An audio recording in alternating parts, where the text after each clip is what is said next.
Hello, welcome back. Perhaps it's not welcome back, perhaps it's just a simple continuation of City of Thieves. Where we got to last time was I had just been pickpocketed in the market. I was about to look through the stalls. I had fought, unfortunately not very well, against a jeweler. I think it was a jeweler, yeah.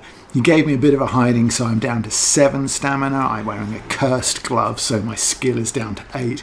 And my luck, which was already really low, as well, you could probably tell from what I've just told you, it was pretty bad anyway.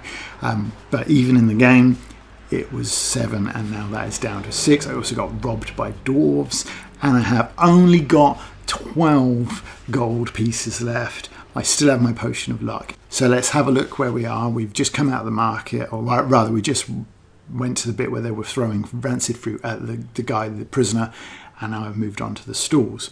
And it says, the food stalls are selling fruit, vegetables, meat and hot soup, corn and chestnuts for hungry shoppers. So you may eat some hot food if you wish. Pay 1 gold piece and increase your stamina by 2 points. Walking north along the west side of the square, you see a man dressed in purple velvet playing a lyre. If you wish to stop and listen, turn to 3. If you'd rather walk past, turn to 398. But what I'm going to do, rather than pay, I'm going to assume that this is one of those moments that if I can eat their food, I can eat my own, and my own gives me more provisions. So I'm actually going to just eat a provision, and that will boost my stamina by 4 rather than the 2 that this is saying. So that will put me up to 11. I'm also going to take the luck potion, which puts me up to 8, which is above what I started with, but that's okay because it says in the rules that can be done. So yeah, I'm pretty low on stamina. My skill is still pretty weak. I need to see if I can get like a potion or something to get that back up at least to where it was, because that was like my best stat, and now it's kind of brutal. So I'm going to stop and listen to the man playing his instrument. The man stops playing and tells you that he can bring you good fortune. For the sum of 3 gold pieces, he will sing you a song that will bring you luck. If you wish to pay the musician, turn to 37. If you do not believe him, you can walk on to the next stall. Now I've been burned so many times, like the young lad sold me like poison water instead of the water that he promised me was going to boost my stamina. I don't have the money to be wasting 3 on the off chance that he can do something for me. So I'm going to skip him. I mean, even if it says like boost your luck, I can't boost any higher than what it is anyway. So if it brings me fortune, it's no good to me. So a small circle of people is standing around a bare-chested man. He is enormous and his muscles look as hard as iron, a bit like mine then. He is asking the crowd for a volunteer to play catch with a cannonball. He states that whoever drops the cannonball must pay the other 5 gold pieces. If you wish to take him on at this game, turn to 378. If you'd rather walk on, turn to 52. Now, that's a lot to gamble, isn't it? When I don't have very much anyway. And I don't know which stat it's going to go against, but if it goes on skill or luck, then I'm not going to do very well at it. So I think that as much as I would like to take his gold, I'm going to skip that too. Behind the next stall is a young man selling small weapons and items of equipment. The prices of his wares are chalked up on a slate. So I can buy a throwing knife for 4 gold pieces, a climbing rope for 2, a butcher's meat hook for 2, an iron spike for 1, and a lantern for 3. I don't want to buy any of those things, but I am going to buy a climbing rope. Good for all occasions, no? But the man said that, what's his name, lived in a tower, so I'm going to go for the rope, and I reckon that I'll be able to climb up the outside rather than have to go in. So I'm down to 10 gold again, which is not great, but I have a rope. I would like to be able to sell. Oh, I've got the 3 rings as well, but I don't think I can sell anything. It's like, maybe there's something I can do. Anyway, so after that I just said go to 200, so I have. In the next stall area, there's a small brightly coloured tent. Attached to it is a small sign which reads, Madam Star Clairvoyant. If you wish to enter the tent, 394. If you'd rather continue north, 117. 394. I'll go in, but I don't think I'm going to stop because you're going to tell me my fortune is going to be irrelevant. No, I'm going to carry on. What she wanted 2 gold pieces for for just tell me my fortune. I think that's a waste of time because, it's going to depend more on the dice roll than anything she says. So at the end of the market, a street named Bridge Street runs north out of the square. You decide to walk down it in the hope of finding the elusive Nicodemus. We know absolutely nothing about this fella so far, apart from that he lives in the city somewhere, and then the guards don't like him.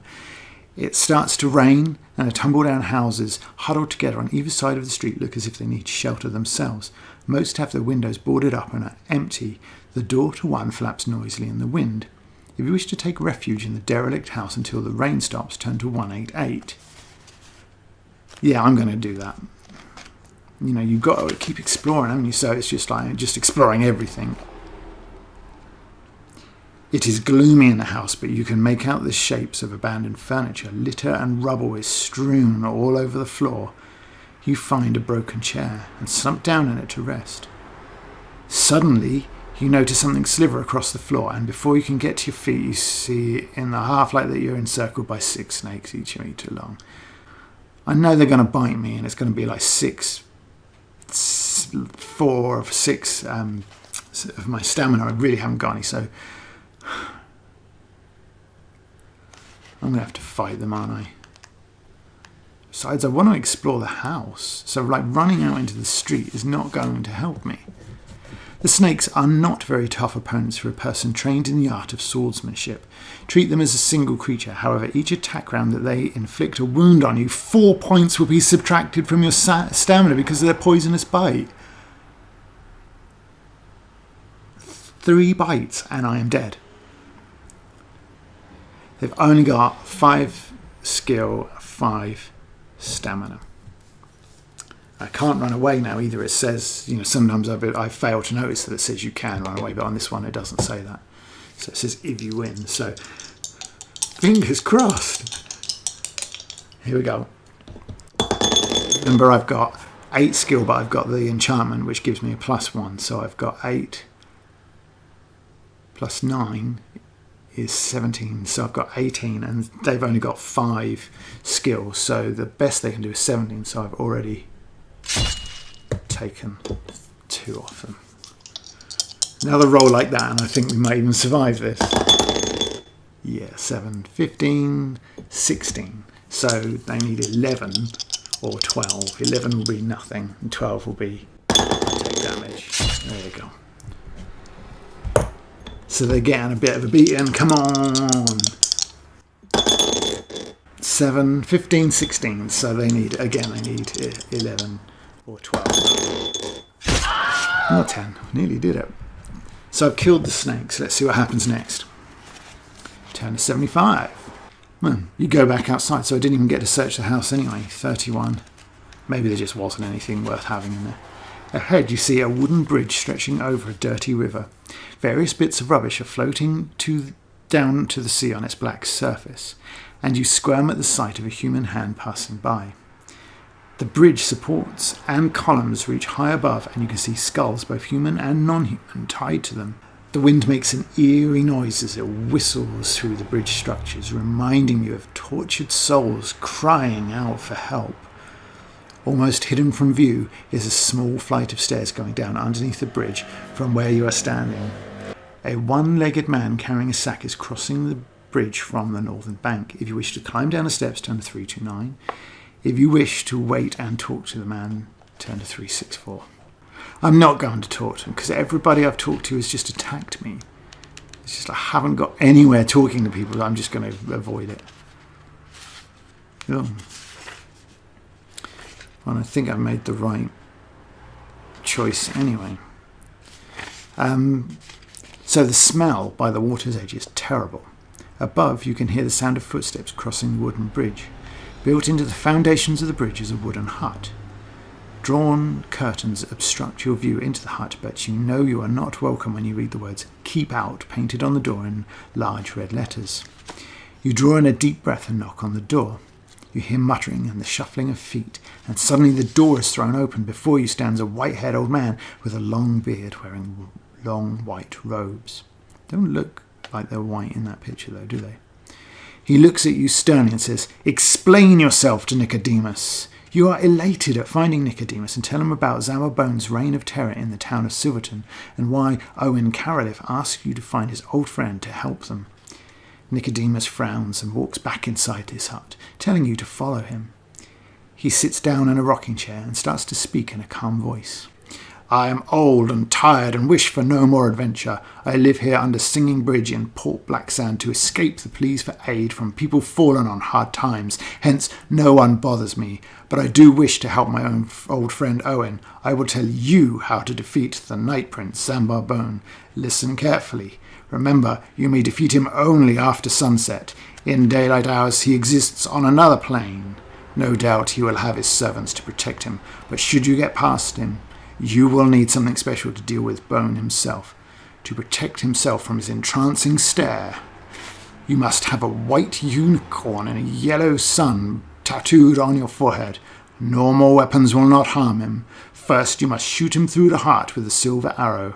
This will paralyze him but not kill him.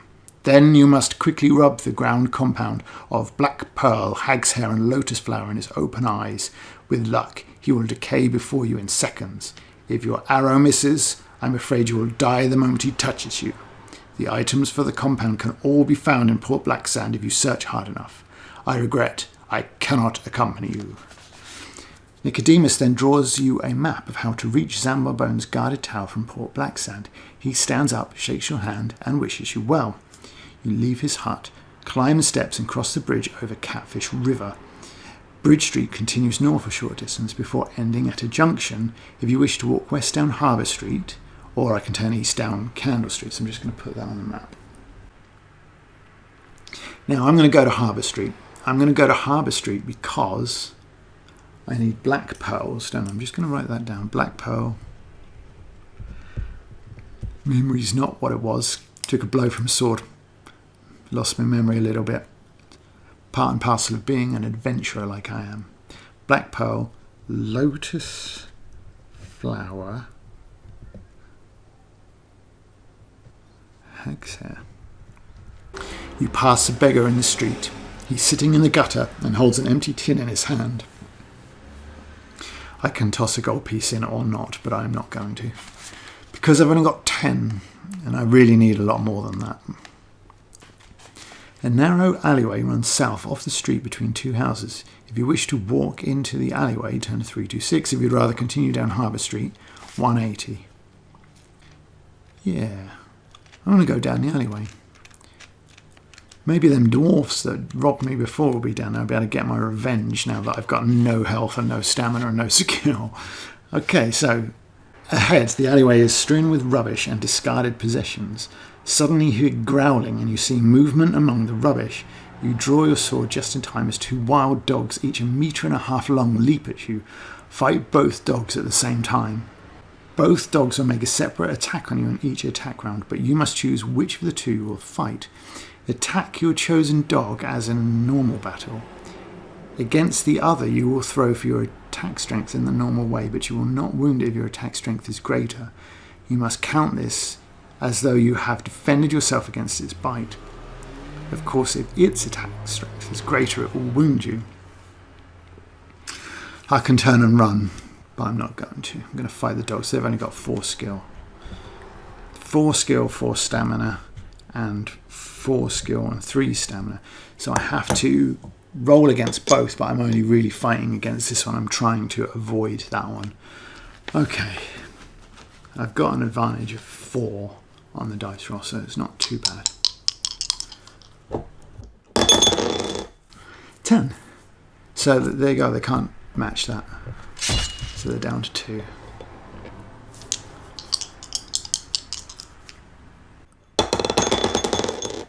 Nine.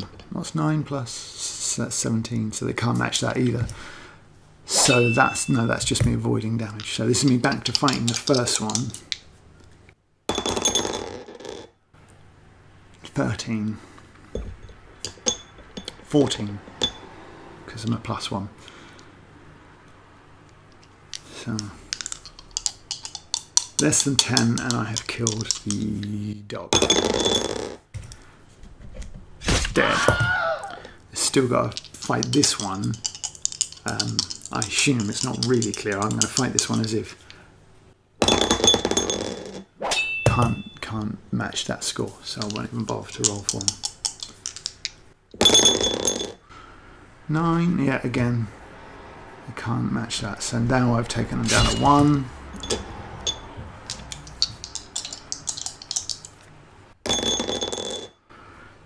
Right, so that's 14, 15. So 11 will be a wash, and 12 will be that I take damage, otherwise the dog is dead.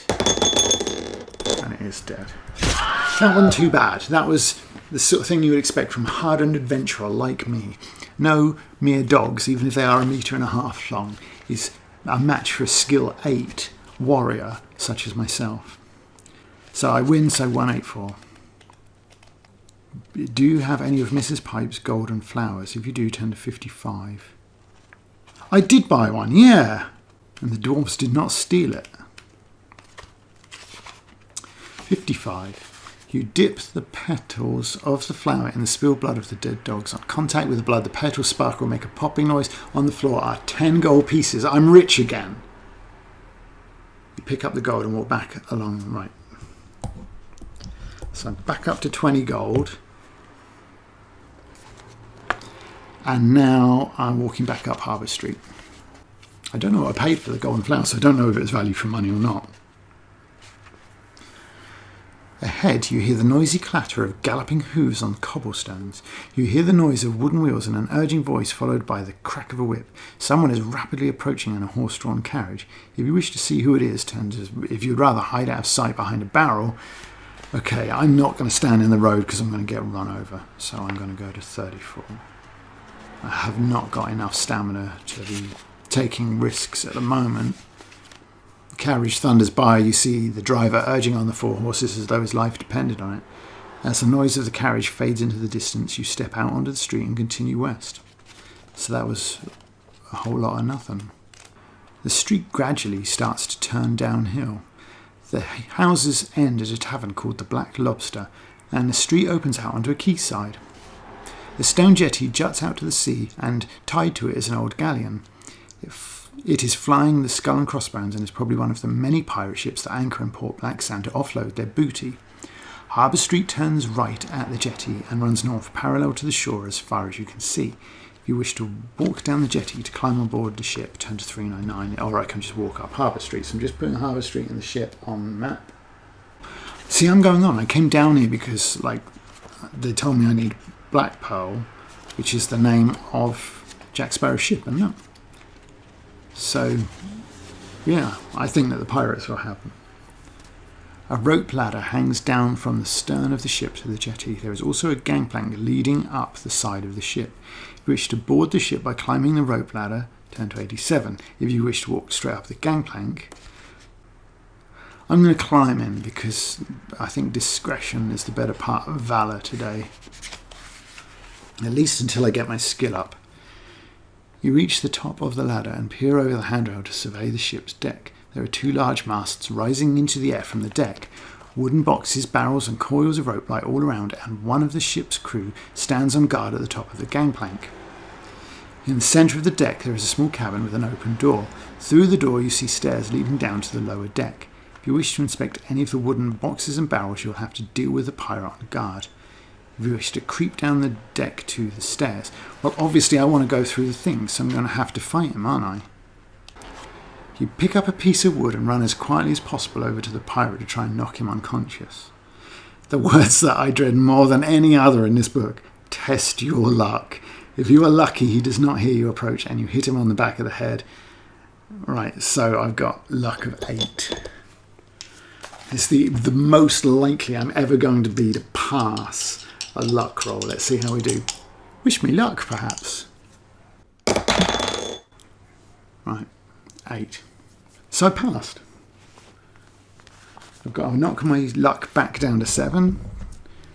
And I passed. So he falls to the deck unconscious and I begin my search. The barrels all contain rotten fruit and the boxes contain manacles and leg irons. Perhaps this is a slave trading ship. There's nothing else of interest. For all that, I've lost my one luck. I passed a luck roll for the first time ever. And for nothing. I'm going to go down to the lower decks. Nobody that's on deck to stop me anyway. The stairs lead down into the ship's cargo hold. It is empty. Opposite you, a corridor leads from the hold to 2 closed doors. You walk along the corridor and listen at the doors. From the door on your left you hear loud snoring. From the door on your right you hear nothing. If you wish to open the door on the left, it's obviously like the barracks or something, isn't it? So I'm going to do that because if they're asleep in there, stab them while they're sleeping is probably the only way I'm going to win. Asleep in the bunks are 3 pirates. Their room is small and contains only clothing and a few personal possessions. It looks as if the pirates have been drinking and gambling. There is an uncorked bottle of rum, a mug and a pack of cards on top of a barrel. You see that one of the pirates is wearing a small leather pouch around his neck. If you wish to creep up and cut it, or I can close the door and not take any risks. I am concerned because 3 of them are not surviving that. Screw it, I'm going to cut it loose. 162. I'm in real trouble. Real trouble. Test your luck. If you are lucky, manage to... If you're unlucky, oh God, I'm going to end up fighting them. Snake eyes, please, or our adventure is likely to end here, I think. Please, wish me luck.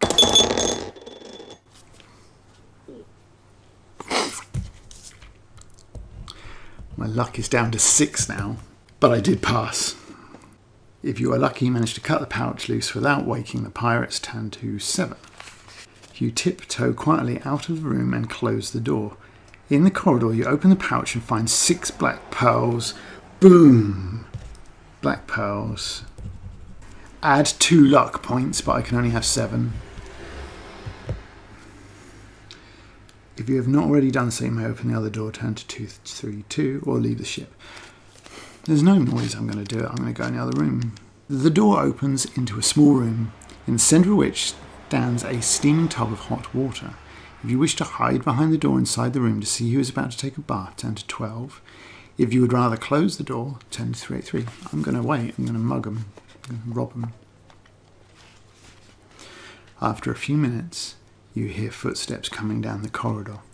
The door opens and a man walks into the room wearing nothing but a towel around his fat stomach. At least he's wearing that. You watch as he drops the towel and lowers himself gently into the tub with a loud sigh. If you wish to surprise him by drawing your sword and uttering a loud ahem, or I can creep out. No, I'm going to rob him. 176. Whatever he's got is mine now. You tell the worried bather that, despite your hatred for pirates, you will not harm him if he cooperates with you. You ask him if he has any of the items that you are searching for, but he replies that as captain of a pirate ship he does not need such things. You press the blade of your sword against his fat neck to make sure he is not lying. He looks terrified and assures you that he's telling the truth. Then he says, "But I do know where you can get a silver arrow. Ben Borryman, the silversmith, will make anything in silver at a price. You'll find him on Clog Street." I'm going to leave the ship and walk north up Harbour Street. The street runs north along the quayside for a few hundred metres before arriving at a junction. I can carry on north up Harbour Street, or I can turn east into Clog Street. So, on the map. And obviously we're going to Clog Street. I want a silver arrow. Let's hope it's not more than 20 gold pieces. Clog Street is very narrow and lined with terraced cottages and the occasional shop. To your left you see what looks like a small boy lying face down on the cobblestones, groaning loudly. A hood is pulled over his head and you cannot see his face. A wooden hoop and a stick lie by his side. I'm obviously not going to help him. He's got a wooden stick. This is like a noose or a trap thing, isn't it? I'm not helping him. He's obviously going to attack me. I'm walking on. One of the shops to your left is a candle maker's. There are many different coloured candles burning brightly in the window. If you wish to enter the shop, turn to 241. I'm going to carry on east. I haven't got any money to spend on candles, even if I needed one, which it doesn't say that I do. So further along the street on the left is another shop. A sign outside reads Ben Borryman's Silversmith. This is where we want to be, so we're going to enter the shop 213. That worked out pretty well. A man wearing a white apron is sitting at a bench busily polishing a silver goblet. There are several silver objects in a glass cupboard secured by an iron grill at the back of the shop. You may talk to the silversmith, attack him with your sword, or leave the shop. It seems like if you go around like attacking everyone, you end up as bad as everybody else in the city. I'll talk to him and see how much a silver arrow is. You ask Ben Borryman if he has any silver arrows for sale. He replies that he does not, but he will make one for you at a cost of 10 gold pieces or 2 magic items. If you can afford his asking price, or if you cannot, turn to 42. I mean, I can, but that doesn't mean I want to pay it. You pay the silversmith and wait patiently while he makes a silver arrow for you. Finally, he presents you with it and assures you that it will be completely accurate in flight. You thank him for his trouble and leave the shop, and then you head off east again. You soon arrive at a junction. If you wish to turn north into Tower Street, turn to 127, or I can continue east into Stable Street. See, Tower Street's going to take me to Zanbar Bone, isn't it? And I don't have the things that I need yet. Okay, 246. I'm going into Stable Street. As you walk warily down the narrow cobbled street, you are suddenly confronted by a little old man who dashes out of one of the houses. He pulls a dirty bottle out of a canvas bag. As he speaks, you can't help staring at the large wart on his nose with its tuft of hair. He smiles and asks you if you'd like to pay 2 gold pieces for a drink of his wonderful healing potion. If you wish to pay for the drink, 98. 2 gold pieces, it puts me down at 8. Everything's so hard. I'm going to do it because my health is so low. I need to get some gold. So I uncork the bottle with my teeth and take a long gulp of the liquid. Fortunately, the liquid is what the man claims it to be. I finally met somebody nice. I finally met somebody that didn't attack or rob or cheat me. Finally. Oh, we've only been playing 2 hours. I get to add 3 stamina, so I'm up to 14. It's not great. But I also get +1 luck, but I'm on 7, so... In the middle of the street, you see a large manhole cover. If you wish to lift the manhole cover to see where it leads to, turn to 48. I keep exploring all the time, haven't I? I'm going to explore. There is an iron ladder secured to the rim of a hole. Descending into the tunnel below, it is dark and a very unpleasant smell rises up from below. If you wish to climb down the ladder, turn to 321. If you wish to replace the manhole cover and continue east, turn to 205. I definitely want to go explore, so I'm going 321. At the bottom of the ladder, you realise, much to your disgust, that you are standing in a sewer. There are torches along the tunnel wall giving a very dim light, and droplets of water make eerie sounds as they fall into the sewage water. So I can walk north or south. Maybe I can do both anyway. I'll start with north, 356. Every time. Ahead you hear the sound of squealing and frantic splashing. Long shadows are cast by moving objects coming towards you. Then you see the sleek, glistening shape of 3 giant rats only a few metres away from you. You draw your sword hastily and fight each of the rats in turn. Right. It doesn't, at least it's not like the dogs. I do just get to fight them, and they are kind of rubbish, so I'm expecting to win. That last one's got slightly more of everything than the others, though. So my skill is still 8. I still haven't got that up. That is a major problem. Right, so I've got 9 plus 8, that's 17, so they can't actually match that, so let's just step down to 2, 7, 15, 16, so double 6 will be a match. So the first one is Deed.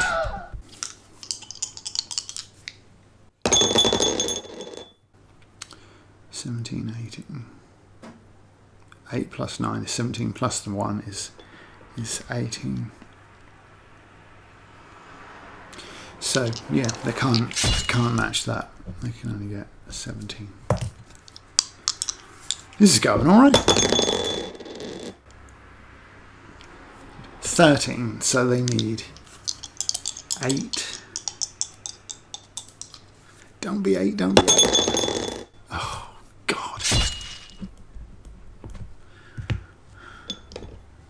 Times 12. Oh, come on. 4, 12. That's 13. So again, 8. Ah, they're dead. 1 to go. He needs 3. 11. They can't match that.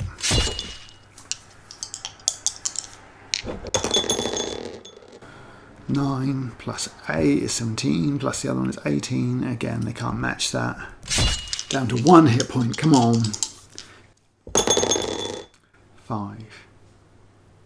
13. 14. So they need 9 to match damage.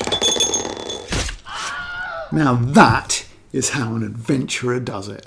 3 giant rats, 3 dead giant rats. I be fast, they be slow. If I win, turn to 28. Do you think they'll have any gold? Skaven, perhaps. Or while you were fighting the giant rats, you thought you saw someone or something skulking in the shadows ahead. I'm going to continue on. With your sword still dripping with the blood of rats, you walk further along the tunnel. The ledge you are walking along is narrow and slippery, and you have to tread carefully so as to not fall into the slow-flowing sewage channel. The tunnel gradually bends round to the right, and as you follow it around, the silence is suddenly shattered by the sound of running feet and a wailing scream. Coming straight at you, wild-eyed, with flailing arms and contorted face, uttering demon sorcery, is a white-haired old woman dressed in rags. She is a hag. Do you have a potion of mind control? I don't. 390. A hag is conjuring a spell which instills terrible fear in you. Your mind is full of illusions and you think you're being burned alive with a crowd of skeletal faces looking on gleefully. You swing your sword around blindly, trying to hack at their faces, laughing at you. Test your luck. If you're lucky, your sword cuts into the hag. If not...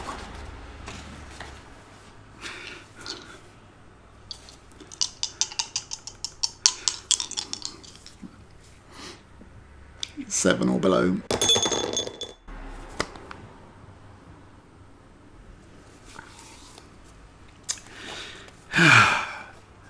Ordinarily, that would be a lucky roll. And unlucky, 59.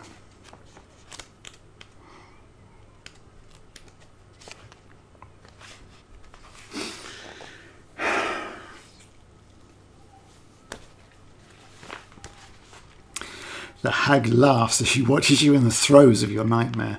Then, from out of her clothing, she pulls a dagger with a long shimmering blade. You are helpless and unable to stop her plunging the dagger into your chest. Tonight, her stew pot will contain more than rat meat. Your adventure ends here.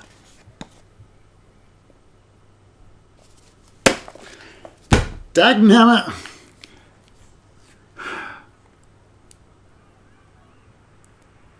I would have had the hag's hair if I'd got her as well. When do we get that potion from? Did I even pass a potion shop? Does that mean that you have to pick a road, and that when I went the wrong way at the very start, there was no potion shop there, was there? Or did I just not have any gold when I passed it? I'm sure I would have bought potions if I had the option. So I think that to win this, obviously you need the potion of mind control, which means you pretty much have to pick the right road and have gold at the right time, which I one way or the other I didn't. Oh well.